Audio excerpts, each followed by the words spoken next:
இன்றைக்கு உலகின் நம்பர் 1 இணையதளமாக இருக்கின்ற கூகுளின் முதல் முகவரி இதுதான்.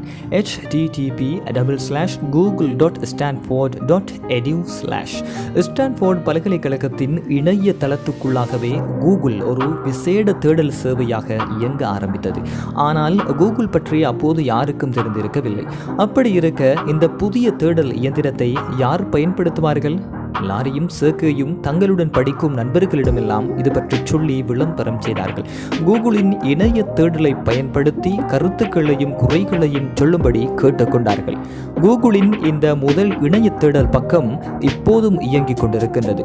மிக எளிமையாக வடிவமைக்கப்பட்டிருக்கும் இந்த பக்கத்தின் எளிமையோடு ஒப்பிடுகையில் அதன் அதிவேக தேடல்கள் எல்லோருக்குமே ஆச்சரியமளித்தது. கூகுளின் எளிய தோற்றத்திற்கு முக்கிய காரணம் அது நமக்கு தேவை வார்த்தைகளை கொடுத்து தேடுதல், வருகின்ற விடைகளை பார்வையிடுதல் என்பதுதான். அதற்கு ஏன் வீணாக பிரம்மாண்டமான வடிவமைப்புகள், கலரிலான பொம்மைகள்? வடிவமைப்பு சாதாரணமாக தோன்றினாலும் கூகுளின் தொழில்நுட்பம் மற்றும் இன்று வரை முதல் தரத்தில் இருக்கின்றது. இணையத்தில் வார்த்தைகளை தேடுகின்ற வேகம், பொருத்தமான விடைகளை அடுக்கி தரும் புத்திசாலித்தனம் ஆகியவற்றில் யாரும் கூகுளுக்கு பக்கத்திலும் வர முடியாது. இதனால் மிகச்சில மாணவர்களுக்கு மட்டுமே தெரிந்த ரகசியமாக தொடங்கிய கூகுள் அதிவிரைவில் ஸ்டான்ஃபோர்ட் முழுவதும் பிரபலமாகிவிட்டது. அதை பயன்படுத்தியவர்களெல்லாம் கச்சிதமாக தேடல் முடிவுகளை பார்த்து அசந்து போய்விட்டார்கள். இதுவரை இப்படியானதொரு சிறப்பான பயனுள்ள இணைய தேடலினை அவர்கள் பார்த்ததே கிடையாது. மற்ற சேவைகளோடு ஒப்பிடுகையில் கட்டை வண்டியிலிருந்து ஆகாய விமானத்துக்கு தாவியது போல வேகத்திலும் தரத்திலும் கூகுள் பல மடங்கு உயர்ந்திருந்தது. ஆகவே கூகுளால் பயனடைந்த மாணவர்கள் ஒவ்வொருவரும் தங்களுடைய நண்பர்களுக்கெல்லாம் இந்த விஷயத்தை சொல்லி சிபாரிசு செய்தார்கள். மலமளவென்று இந்த தகவல் வெளியே பரவியதில் சீக்கிரத்திலேயே ஸ்டான்ஃபோர்டுக்கு வெளியிலுள்ள இணைய பயனாளர்களும் கூகுளை பயன்படுத்த தொடங்கினார்கள். இதனால் ஸ்டான்ஃபோர்டில் லாரிக்கும் சேக்கேவிக்கும் வேறு சில தீவிரமான பிரச்சினைகள் முளைத்தன. கூகுள் போன்ற புரட்சிகரமான கண்டுபிடிப்புகள் சில பல்கலைக்கழக மாணவர்களால் உருவாக்கப்படுவது ஒன்றும் புதிய விடயமில்லை. இதற்கு முன் இணையத்தில் பெரும் புரட்சியை உண்டாக்கிய யாஹூ கூட இதே ஸ்டான்ஃபோர்டில் படித்துக் கொண்டிருந்த 2 மாணவர்களால் விளையாட்டாக உருவாக்கப்பட்டதுதான். ஆகவே லாரியும் சேக்கையும் கூகுள் என்கின்ற ஒரு தேடு இயந்திரத்தை உருவாக்கிய போது அவர்களை ஸ்டான்ஃபோர்ட் பல்கலைக்கழகத்தில் யாரும் தடை செய்யவில்லை. கூகுளுக்கும் உங்களுடைய PhD ஆய்வுக்கும் எந்த சம்பந்தமும் இல்லையே, பிறகு ஏன் இப்படி கல்லூரி பணத்தை வீணடிக்கின்றீர்கள் என்று எரிந்து விழவும் இல்லை.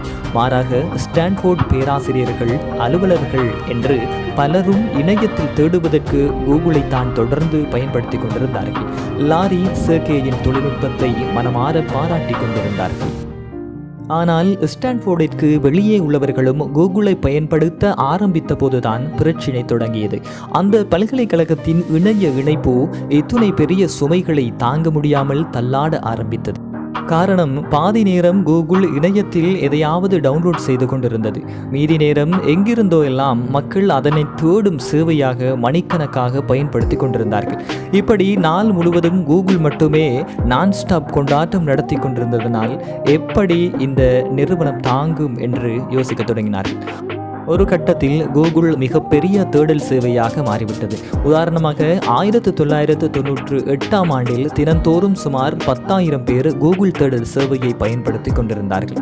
இனிமேலும் கூகுளை ஸ்டான்ஃபோர்டுக்குள் வைத்து நடத்துவது என்பது யானையை வீட்டிற்குள் கட்டி வைத்து தீனி போடுவது போல்தான் இருக்கின்றது என்று யோசித்தார்கள். ஆகவே எப்படியாவது கூகுளை ஸ்டான்ஃபோர்டில் இருந்து வெளியே கொண்டு சென்றாக வேண்டும் என்று முடிவெடுத்தார்கள் லாரியும் சேக்கையும். அப்போதுதான் பெருகி வருகின்ற இணையத்தின் அளவையும் நிமிடத்திற்கு நிமிடம் கூடிக்கொண்டிருக்கின்ற ரசிகர்களின் எதிர்பார்ப்புகளையும் கூகுளால் சமாளிக்க முடியும். ஆனால் வெளியே போவது என்றால் சும்மாவா? கம்ப்யூட்டரில் தொடங்கி கரண்ட் சார்ஜ் வரை அத்தனைக்கும் காசை எண்ணி கீழே வைத்தாக வேண்டும். முழு நேரமும் உழைப்பை கொட்டி மெனக்கெட வேண்டும். கூகுளை அப்படி ஏற்றுக்கொண்டு காப்பாற்றப் போகின்றவர்கள் யார்? அது பற்றி யதார்த்த மீடியாவின் பொது அறிவு பகுதியின் அடுத்த காணொளியில் நாம் பார்க்கலாம்.